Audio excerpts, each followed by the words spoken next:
Hello नमस्कार। मैं इस्माइल अली अपने YouTube channel math with Ismail sir पर आज आप लोगों को सन 2025 का सेट नंबर पहला 324 IX का आगे का लेक्चर लेके आया। तो पिछले लेक्चर में मैंने 6 के पार्ट सारे कंप्लीट करा दिए थे। आज मैं क्वेश्चन नंबर 7 लेके आया हूँ और ये लेक्चर नंबर 5 है इसका। तो चलो स्टार्ट करते हैं। और ये जो क्वेश्चन होते हैं ये हमारे 8 मार्क्स में लॉन्ग में क्वेश्चन है। बड़ा अच्छा क्वेश्चन है। पहला ही दिया क्वेश्चन जो है 7 का जो का है, इनमें कोई एक क्वेश्चन करना पड़ता है। तो अगर 7 का जो है वो व्युत्क्रम आव्यूह पूछा है। देखो ये जो आव्यूह दिया है इसका हमसे वो कह रहे हैं कि इसका व्युत्क्रम आव्यूह बताइए।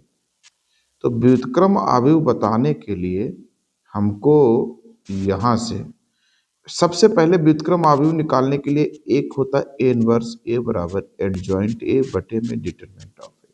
शर्त ये है कि जो मैट्रिक्स है वो हमारा नॉन सिंगुलर होना चाहिए, मतलब व्युत्क्रमणीय होना चाहिए। ओके, तो सबसे पहले तो फिर हम इसका यही डिटरमिनेंट चेक कर लेता हूँ कि क्या है। ऐसा तो नहीं कि जीरो हो जाए। अगर जीरो हो जाएगा तो ये व्युत्क्रम इसका पॉसिबल नहीं होगा। तो व्युत्क्रम एग्जिस्ट करेगा या नहीं करेगा उसके लिए नेसेसरी कंडीशन ये है। अब मैं इसका एक्सपेंड कर देता हूं। जहां सबसे ज्यादा जीरो हो उस रो से किया जाता है, तो R1 से ही कर देते हैं। R1 से विस्तार करने पर तो बेटा आपको चिन्ह पता होने चाहिए। तृतीय कोटि के डिटरमिनेंट के चिन्ह होते हैं अवयवों के ये याद होने चाहिए आप सभी को। Plus minus plus minus plus minus plus minus plus. तो मैं जब R1 से विस्तार करूंगा तो अवयव क्या है दो, उसका चिन्ह यहां से देखा जाएगा तो वो क्या है प्लस। अब होता क्या नियम है, इससे जाने वाली रो और कॉलम को छुपा लेते हैं। शेष क्या दिख रहा, शेष हमारा दिखता है रो, इसको छुपा लो और इसको, पहली रो पहला कॉलम छुपा लो तो 1 0 1 3 आएगा।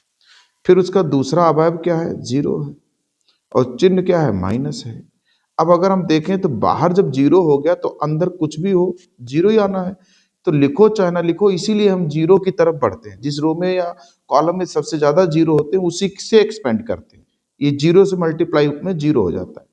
तो मैं अगर बात करूं अब दूसरा एलिमेंट है पहली रो का, तो इससे जाने वाली पंक्ति तो वही है, स्तंभ दूसरा छुप जाएगा तो 5 0 क्या बनेगा, 5 0 और 0 3।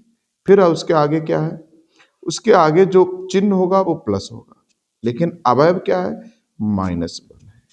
इससे रो और कॉलम छुपा लो, पहली पंक्ति तीसरा कॉलम, तो क्या आएगा 5 1 और 0 1। अब बेटा द्वितीय कोटि के सारणी का एक्सपेंशन आप जानते हो। इस तरीके से हम क्या करते हैं बेटा, इसका विस्तार कर देते, इसका इधर और माइनस इसका इधर। तो भैया करो भाई, तो 2 3 एकम 3 -1 की जीरो तो जीरो और माइनस ये पूरा जीरो हो जाएगा, ये प्लस माइनस माइनस हो जाएगा। तो 5 की 1 के साथ 5 -0।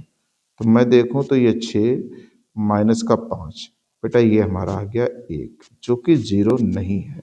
इसका मतलब अब हम कह सकता हूं दिए गए आव्यूह के व्युत्क्रम आव्यूह का क्या है, अस्तित्व है। अब हमको निकालना होगा बेटा एडजॉइंट ए। एडजॉइंट ए क्या होता है बेटा, सहखंडजों से निर्मित आव्यूह के परिवर्त आव्यूह को हम क्या कहते हैं, सहखंडजों से निर्मित आव्यूह के परिवर्त आव्यूह को हम क्या कहते हैं, सहखंडज आव्यूह कहते हैं। सहगुणनखंडों से निर्मित आव्यूह के परिवर्त आव्यूह को सहखंडज आव्यूह कहते हैं, जिसको एडजॉइंट से रिप्रेजेंट। तो इसके सभी अवयवों के हम सहगुणनखंड निकालते हैं तो होता क्या, चिन्ह सहित उपसारणिक ले लो। तो बेटा पहली पंक्ति का पहला अवयव, रो कॉलम को छुपा दो भैया, क्या आएगा 1 0 और हमारा 1 3। इसका अगर हम देखें तो क्या आएगा 3 -0 तो क्या आएगा 3। ऐसे अगर हम बेटा बात करें पहली पंक्ति का दूसरा, चिन्ह क्या है, माइनस का है, रो कॉलम को छुपा लो तो क्या आएगा भैया, पहली पंक्ति दूसरा स्तंभ छुपा लो, तो क्या आएगा 5 0 और 0 3। ध्यान दीजिएगा, अब यहाँ केवल चिन्ह लिया जाएगा। अब नहीं, पहले डिटरमिनेंट विस्तार किया, वहां 0 के कारण 0 हो गया था, तो यहाँ क्या निकलेगा 5 या 15 -0, तो माइनस का 15। ऐसे ही अगर हम 13 की बात करें तो ये प्लस चिन्ह क्या होता है, हमें सैकड़ों चिन्ह सहित उपसाणिक, चिन्ह के साथ उपसाणिक मुझे लेना है बस। तो अब तीसरे का अवयव का चिन्ह क्या है, प्लस है, तो उससे जाने वाली पंक्ति स्तंभ छुपा लो, तो 5 1 0 1। अब विस्तार कर दो तो 5 -0 क्या आ गया बेटा, 5 आ गया। ऐसे ही बेटा अगर हम दूसरी पंक्ति का पहला अवयव करें, दूसरी पंक्ति का पहला अवयव क्या है, माइनस है। दूसरी पंक्ति पहला दूसरा स्तंभ छुपा लो, दूसरी पंक्ति छुपा लो, तो 0 -1 1 3, 0 -1 1 3। समझ में आया भैया? देखो क्या है, दूसरी पंक्ति का पहला अवयव 5 है, तो उससे जाने वाली पंक्ति दूसरी हो गई, छुप गई, स्तंभ पहला छुप गया। तो मैं अगर बात करूं इस तरीके से छुपा लो, इसको छुपा लो, ये छुपा दिया मैंने, और इस स्तंभ को छुपा दो, तो 0 -1 1 3 ही तो दिख रहा है, बस वही हमको यहाँ पर ले लेना है। तो हम क्या लिखेंगे, 0 -1 1 3, इसको एक्सपेंशन करते हैं, 0 + 1 ये -1। अब हम यहाँ से क्या करेंगे, a22, तो ये प्लस हो गया हमारा। पंक्ति स्तंभ छुपा लो, इसको छुपा ले, इसको, यानी कि पंक्ति तो दूसरी ही रहेगी, स्तंभ हमारा अब दूसरा आ गया, ये छुप गया। तो बच क्या रहा, दिख क्या रहा, 2 दिख रहा, -1 दिख रहा, 0 और 3। तो इसको अगर हम करें 6 - 0, तो क्या आ गया 6। इसी प्रकार अगर हम बात करें, अगर हम इसी प्रकार ये बात करते, मैं इसको इरेज कर दूं, ये इसी प्रकार अगर हम बात करूं कौन सा, A23, इसका चिन्ह क्या है, माइनस है। बेटा पंक्ति तीसरी, स्तंभ पंक्ति तो दूसरी रहेगी, लेकिन स्तंभ हमारा तीसरा हो जाए, इसको छुपा देंगे, इसको छुपा दिया, तो मैं क्या देखता हूं, 2 0 0 1, ये बन गया हमारा, तो -2 -0, ये -2 बन गया हमारा। ओके, तो दूसरी पंक्ति के सभी अवयवों के सहगुणनखंड मिल गए। अब आते हैं हम इसी प्रकार तीसरी पंक्ति पर। तो तीसरी पंक्ति हमारी क्या है बेटा, तीसरी है 3 1, तीसरी पंक्ति का चिन्ह क्या है, प्लस है। वैसे भी देख लो, 3 1 3 और 1 4, जहां पर इवन नंबर आए वहां प्लस रहेगा, जहां ऑड नंबर रहे वहां माइनस। देखो 3 और 1 4 इवन है तो प्लस आएगा, 2 और 3 ऑड है तो माइनस रहेगा, ये कॉन्सेप्ट होता है। अब देखो, तो तीसरी पंक्ति पर अगर हम बात करते हैं तो कुछ इस तरह से बनेगा। एक मिनट, मैं इसको इस तरीके से, तीसरी जो पंक्ति है मैं इसको थोड़ा सा इरेज कर देता हूं, हाँ, अब दूसरी पंक्ति को भी हटा देता हूं ऐसे, तो ये है हमारा। अब समझो, तो अब हम आते आते तीसरी पंक्ति का पहला, तीसरी पंक्ति का पहला, ये तीसरी पंक्ति तो छुप गई, अब ये पूरे में छुपी रहेगी। अब यहां पर हम पहला स्तंभ छुपा देंगे, भाई उससे जाने में पंक्ति स्तंभ छुपा देते हैं, तो क्या बच रहा, 0 -1 और 1 0। तो मैं अगर इसका एक्सपेंड कर दें तो बेटा आएगा 0 + 1, तो ये हमारा क्या आ गया 1। अब ऐसे ही हम A32, चिन्ह क्या, 3 2 5 माइनस हो जाएगा। अब आते हैं बेटा, अब पहला स्तंभ नहीं, अब 3 2, यानी पहली पंक्ति का कौन सा, दूसरा अवयव है। तो पहली पंक्ति, तीसरी पंक्ति का, सॉरी, तीसरी पंक्ति का दूसरा तो ये है, तो इससे जाने वाली स्तंभ, इसको छुपा दो। तो अब क्या बच रहा है, बच रहा 2 -1, फिर 5, फिर 0। अब यहां से अगर हम बात करें बेटा, तो ये -0 + 5, तो मैं यहां से देखूं तो -5। ऐसे ये A33, तो मैं यहां से देखूं तो ये प्लस हो गया हमारा, प्लस हो गया, तो अब ये दूसरा तो मिट जाएगा, ये हटा दो, सॉरी भैया सॉरी, कैसे, तो एक एलिमेंट गायब हो गया ना बेटा। अच्छा, यहाँ पर 0 है तो 0 रहने दो, हाँ, फिर 0 मिट गया, चलो लिख दिया मैंने। अब फिर से, अब मैं तीसरी पंक्ति का तीसरा अवयव, तो अब तीसरे स्तंभ को छुपा दो ऐसे, तो मैं देखूं तो 2 0 2 0 और 5 1। अब समझो क्या आएगा, 2 -0, तो ये 2 आ गया।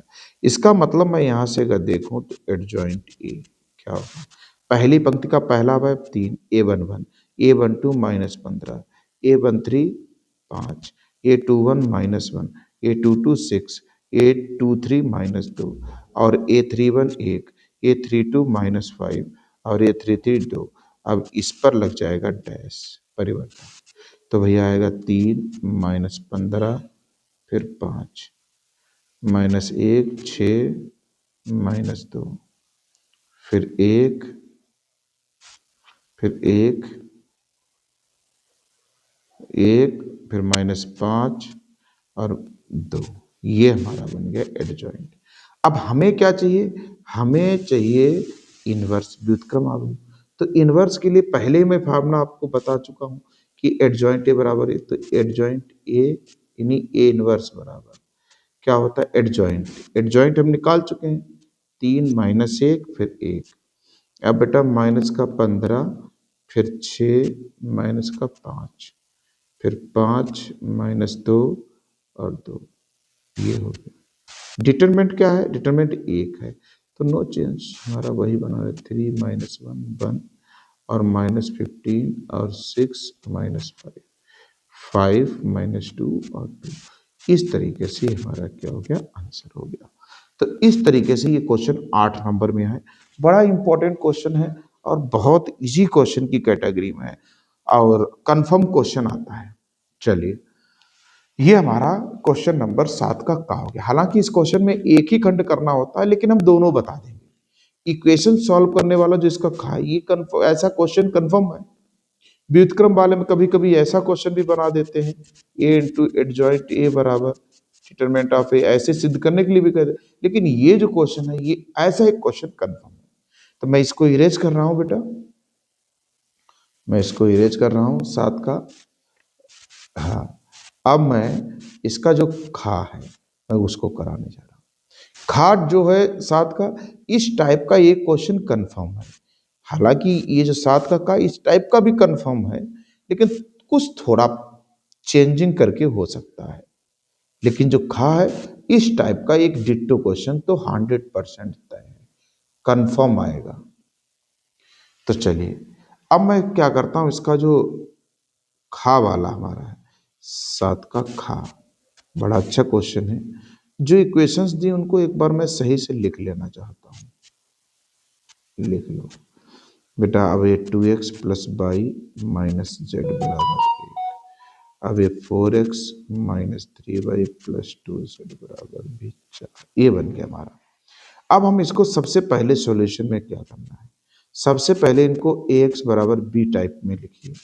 तो a हमारा क्या है? कोफिशिएंट मैट्रिक्स, गुणांक आव्यूह, यानी जो x और y के जो गुणांक होते हैं उनको ले लेते हैं। जैसे 3 -2 फिर 3 फिर 2 फिर 1 फिर -1 4 -3 फिर 2।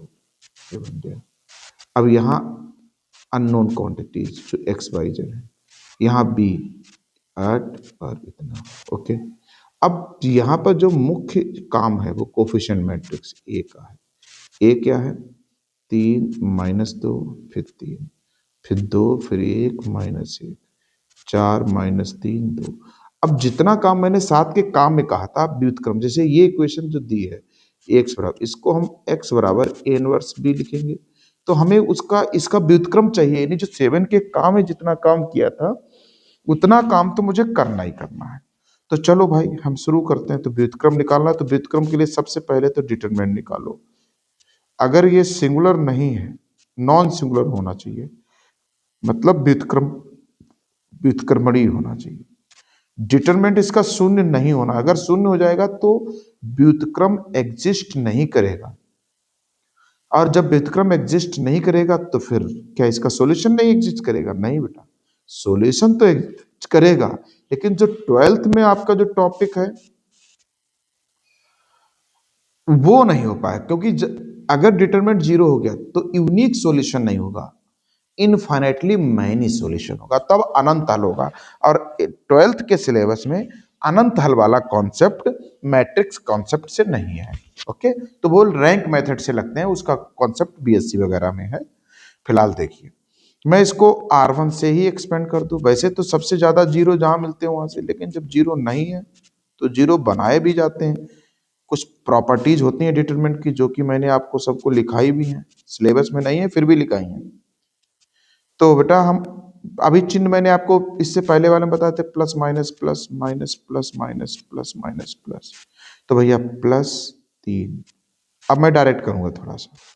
तो पंक्ति स्तंभ को छुपा लो, यानी पहली पहली पंक्ति का पहला भाग उससे जाने वाली पंक्ति छुपा ली, स्तंभ छुपा लिया। तो इसकी कैंची गुणा, इसकी इधर माइनस इसकी इधर। तो भैया 2 और -3 -1 प्लस का 3, तो माइनस का 3 रहेगा, क्यों? माइनस विस्तार में आता है। तो 3 और ये -1, तो क्या आ गया बेटा? -3 आ गया। इसके बाद में अगर हम बात करें, सॉरी सॉरी सॉरी सॉरी, तो वो नहीं, पूरा करो, पूरा पूरा पूरा पूरा, प्लस हो गया। अब माइनस का 2 आएगा। पंक्ति स्तंभ को छुपा लो, पंक्ति को छुपा लो, पहली पंक्ति स्तंभ दूसरा, तो अब स्तंभ दूसरा छुप जाएगा, पंक्ति पहली छोड़ी। तो अब इसकी इधर 2 दूनी 4, और 4 -1 -4, तो +4 हो जाएगा। फिर प्लस का 3, पंक्ति स्तंभ छुपा लो। अब हमारी कौन सी पंक्ति छुपेगी बेटा? ऊपर क्या लिखा था? -2।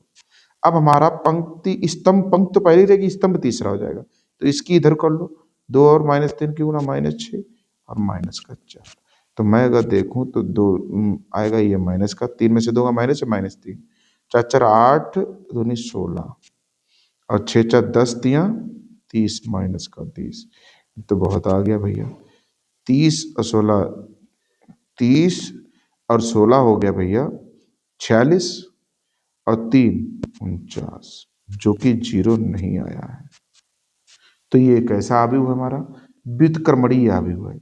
इसका मतलब इसका हल निकलेगा, यूनिक हल है। अब हम इसके सेकंडजों से निर्मित आव्यूह, A11, पहली पंक्ति का चिन्ह क्या है? प्लस है। रो कॉलम छुपा लो भैया, पहली पंक्ति का पहला अवयव, पहले पंक्ति के पहले अवयव से जाने पंक्ति स्तंभ छुपा लो, तो ये आएगा 2 -3, 2 -3 यानी ये -1, A12 माइनस विषम होगा। तो पहली पंक्ति के दूसरे अवयव से जाने वाली पंक्ति स्तंभ, पंक्ति तो पहली है, स्तंभ दूसरा हो गया, तो 4 + 1, 4 + 4 -8, A13। तो ये हमारा हो जाएगा प्लस, पंक्ति स्तंभ को छुपा लो, तो 3 दूनी 6 और माइनस का 4, तो माइनस का 10। और दूसरी पंक्ति का पहला अवयव, तो ये माइनस हो जाएगा। दूसरी पंक्ति का पहला अवयव, दूसरी पंक्ति छुपा दो, पहला स्तंभ छुपा लो, तो -4 और -9, -4 और प्लस का 9 हो जाएगा, 3 3 9, प्लस का 9 हो जाएगा। 9 में से 4 गया 5, तो माइनस का 5। दूसरी पंक्ति का दूसरा, तो बेटा दूसरी प्लस आएगा इसका चिन्ह, तो क्या आएगा? दूसरी पंक्ति का दूसरा छुपा लो भैया, छुपा लेंगे, दूसरी पंक्ति का दूसरा स्तंभ छुपा लो और पंक्ति छुपा लो, ऐसे छुप गया हमारा। तो क्या बचेगा? 3 दूनी 6, क्रॉस गुणा का 6 और -12, तो ये देखा जाए तो माइनस का 6 आ जाएगा। अब ये इस तरीके से ये बनने वाला है। अब आ जाओ दूसरी पंक्ति का तीसरा, तो ये तो 3 2 5 माइनस आएगा। दूसरी पंक्ति का तीसरा, तो पंक्ति तो दूसरी ही बनी रहेगी, वो तो छुपी रहेगी, तीसरा स्तंभ छुप जाएगा। तो क्या बचेगा? 3 3 9, माइनस का 9, फिर माइनस का प्लस का 8 हो जाएगा, 4 दूनी 8 माइनस का 8 प्लस का 9 में 60 गया, -1 + 1 हो जाएगा। ये हमारा क्या बन गया? ये हमारा +1 बन जाएगा, +1। ओके। अब हमारा यहां से इस तरीके से अब दूसरी पंक्ति का निकल के आ गया भैया। अब हमें तीसरी पंक्ति का निकालना, तीसरी पंक्ति का 3 1 4 प्लस आएगा। तीसरी पंक्ति का पहला अवयव, तो तीसरी पंक्ति तो ये छुपाई, तो ये तो पूरे प्रकरण के दौरान छुपी रहेगी। अब बात आती है हमें पहला स्तंभ छुपा देना है, ऐसे ऐसे पहला स्तंभ छुपा दिया। तो अब गुणा करो, -2 -1 प्लस का 2 गुणा और माइनस का 3, तो ये आएगा हमारा माइनस का 1। तीसरी पंक्ति का दूसरा, तो क्या आएगा भैया? तीसरी पंक्ति का अब दूसरा है, तो तीसरी पंक्ति के दूसरे अवयव से जाने वाली, तीसरी पंक्ति के दूसरे अवयव से जाने वाली पंक्ति तो वही है, स्तंभ दूसरा हो गया, तो ये -3 आ जाएगा। माइनस का 3 और माइनस का 6, तो भैया जुड़ के प्लस का 6 3 9 हो जाएगा। तीसरी पंक्ति का तीसरा ये प्लस हो जाएगा। पंक्ति स्तंभ, अब देखो दूसरा ये स्तंभ ये मिट जाएगा। अब हमें तीसरा स्तंभ छुपा देना है। छुपा दिया इसको मैंने। अब जब इसको मैंने छुपा दिया तो बचा क्या, 3 और प्लस का 4, तो 4 3 क्या आ गया, 7 आ गया। इसका मतलब अब मुझे यहां से एडजॉइंट पता लग गया। हमें परिवर्त अवयव लिखना है, तो पहली पंक्ति का पहला अवयव कितना है, -1, पहली पंक्ति का दूसरा -8, पहली पंक्ति का तीसरा -10, दूसरी पंक्ति का पहला -5, दूसरी पंक्ति का दूसरा -6, दूसरी पंक्ति का तीसरा +1, तीसरी पंक्ति का पहला -1, तीसरी पंक्ति का दूसरा 9, तीसरी पंक्ति का तीसरा 7, ये आ गया। इसका डैश करना है। अब जो पंक्ति है उसे स्तंभ बना दो, -1, -8, फिर -10, -5, -6, फिर 1, -1, फिर 9, फिर 7, ये हमारा बन चुका है। अब हमें इन्वर्स चाहिए, तो इन्वर्स के लिए अभी फॉर्मूला बताए थे पहले वाले 7 के, ये होना चाहिए। तो भैया एडजॉइंट ये तो हम पता कर चुके हैं, -1 -5 और 1 -1, फिर -8 -6, फिर 9, फिर है बेटा -10, फिर 1 और फिर है 7, ये है ना। अब हम इसमें डिटरमिनेंट से भाग करेंगे तो डिटरमिनेंट है कितना, -1/49 बाहर आ जाए। अब चूंकि अभी मैंने आपको बताया था Ax बराबर b, तो हम यहाँ x बराबर A इनवर्स b लिखेंगे। ध्यान दीजिएगा, हम A इनवर्स b लिखेंगे, b A इनवर्स नहीं लिख सकते।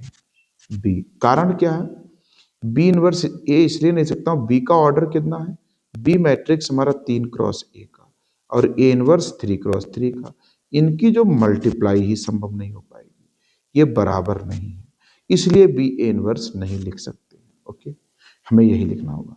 तो मैं x को यहां लिख देता हूं, x/z, और बेटा मैं A इनवर्स को -1/49, -1 -5 फिर -1, -8 -6 और फिर 9, -10, 1 फिर 7।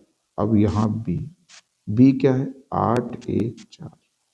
देखो बेटा इसका ऑर्डर 3 गुणे 3 और इसका 3 गुणे 1, तो गुणा करेंगे तो मैट्रिक्स आएगा 3 गुणे 1 का। क्या नियम है, पंक्ति को उठाकर स्तंभ में फिट करो, पंक्ति की गुणा स्तंभ करो तो -8 -1 और 8 की गुणा -5 1 की -5, -1 और 4 की गुणा -4, -8 और 8 की गुणा 8 8 64, वो भी -6, और यहाँ 9 और 4 9 चौक 36, वो भी कैसा, प्लस का। यहाँ 10 8 80 और 1 और 1 की गुणा 1 और 7 चौक 28, ये हमारा बन गया -1/49। अब मैं देखो जाए तो 8 4 12 5 17, 17 बनेगा हमारा, 8 5 13 और 4 17, माइनस का 17, 64 और 6 70, 70 में से 36 चला जाएगा, 35 दूना 70 होता है, तो 35 34 बचेगा, 34। उसके बाद में हमारा 80 में से 29 घटा दो तो 51 बच जाएगा। बड़ा उटपटांग आंसर आ रहा, वैसे आमतौर पर ऐसा आता नहीं आंसर है। हाँ, तो ऐसा लग रहा है कि डिटरमिनेंट गलत तो नहीं कैलकुलेट हो गया बेटा। हाँ, डिटरमिनेंट कैलकुलेशन में मिस्टेक तो नहीं हो गई। क्या है भाई, देखें डिटरमिनेंट में, सॉरी क्या हो गया, डिटरमिनेंट में कैलकुलेशन वैसे आमतौर पर इतना ज़्यादा जटिल आंसर आता नहीं है, मुझे लगता है कहीं पर कैलकुलेशन मिस्टेक हो सकती है। हाँ, तो ऐसा लग रहा है कि कैलकुलेशन मिस्टेक कहीं ना कहीं हो गई है। अब वो मिस्टेक कहाँ हुई है, एक बार मैं क्वेश्चन को जरा चेक कर लूँ। 3x minus 2y plus 3z बराबर 8 सही है। 2x plus Y minus Z बराबर 1 भी सही है। 4x minus 3y plus 2z बराबर 4 है, ये भी सही है। तो 3 minus 2 3, 2 plus 1 minus 1, 4 minus 3 2, x व 8 1 4 सही तो है। फिर यहाँ से एक्सपेंड किया है तो 3, 3 माइनस 2 3 और 2, 1 माइनस 1, 4 माइनस 3 2 सही है। तो जब एक्सपेंड किया डिटरमिनेंट का 3 माइनस 2 3 2 1 माइनस 1 4 माइनस 3 2 ठीक, 2 प्लस 2 माइनस 3 ठीक है। फिर यहाँ आया, हाँ ये मिस्टेक हुई बेटा, ये मिस्टेक यहाँ पर हुई। ये जो हमारा एलिमेंट, ये चिन्ह तो माइनस का ले लिया मैंने, एलिमेंट भी तो माइनस का है ना ये, तो ये माइनस माइनस प्लस हो जाएगा। ये क्या हो जाएगा हमारा, प्लस हो जाएगा। तो जब प्लस हो जाए 4 4 8 दूनी 16, ये प्लस का हो जाएगा। ये क्या हो जाएगा हमारा, प्लस का हो जाएगा। दूसरा ये सही है मुझे लगता है? अब ये माइनस का 3, अब 4 4 8 दूनी 16 हो गया, 6 4 10 3 30 ठीक है। अब उसके बाद में देख लें, एक्सपेंशन भी चेक कर लूँ। चलो इसका इधर 4 प्लस 4 ओके सही है। इसका किया तो 3 दूनी 6 और माइनस का 4, ये की सही है ओके। तो ये प्लस का 16 हो गया। अब 16 में से जब 30 में से 16 घटा देंगे तो बचेगा कितना बेटा, 30 में से 16 घटा देंगे 14 बचेगा, और 14 3 17 हो जाएगा। यहाँ कितना आ जाएगा, 17 आ जाएगा, वो भी कैसा, माइनस का। हाँ बस यही गलती हो गई, ये समझ लीजिए, बाकी डिटरमिनेंट कैलकुलेशन मिस्टेक हो गई। कोई बात नहीं, बहुत ज़्यादा बड़ी गलती नहीं हुई। अगर इधर हम ये 17 हो गया, तो यहाँ क्या आएगा बेटा, 17 आएगा। अब यहाँ क्या आएगा, ये 17 आ जाएगा।